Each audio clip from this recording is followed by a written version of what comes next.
Так, вот сюда. Вот так.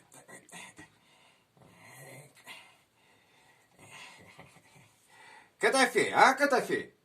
Что? Что опять? Идем сказку читать-то. А? Точно. Пора ж сказку читать. Ну, пойдем. Мяу. Здравствуйте, наши самые любимые и самые дорогие зрители. Мы продолжаем наш проект «Сказка на ночь». И сегодня я прочту для вас грузинскую сказку «Лев и заяц». Итак, присаживайтесь поудобнее, сказка начинается. Жили в одном лесу звери. Хорошо жили, дружно. Одно было плохо, не давал им спокойно жить царь зверей лев. Каждый день нападал он на кого-нибудь из них и съедал. День и ночь тряслись звери от страха. Не знают, кого из них растерзает лев завтра. Надоело зверям вечно дрожать за свою жизнь. Собрались они и стали совет держать. Что придумать, как быть, чтобы не жить в постоянном страхе. Гибнешь один раз, а ждешь гибель каждый час. Судили, рядили и постановили определить льву дань и самим отправлять к нему зверя, каждого в свой черед. Доложили о решении льву. Согласился царь зверей, но только с одним уговором.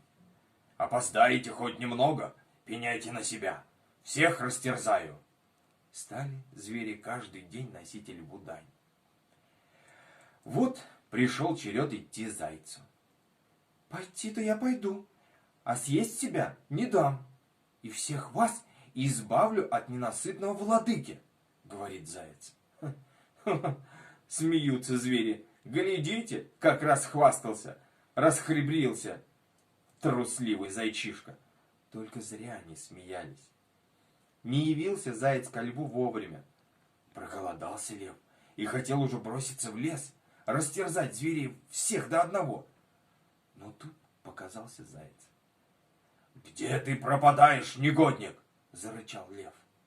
«Всемогущий повелитель», — смиренно начал заяц, — «я вел к тебе волка, а по дороге повстречался нам другой лев. Схватил он волка и потащил его в яму». «В какую яму? Ну-ка, покажи-ка мне ее!» Заяц привел льва к глубокой яме с водой и говорит: «Вот, сюда прыгнул твой обидчик». Схватил лев зайца, чтобы тот не сбежал, и склонился над ямой. Видит лев, не обманул заяц. В темной глубине и правда сидит лев. Смотрит на него грозно, глазками сверкает, а в лапах зайца держит. Рассвирепел лев, зарычал и прыгнул в яму растерзать обидчика.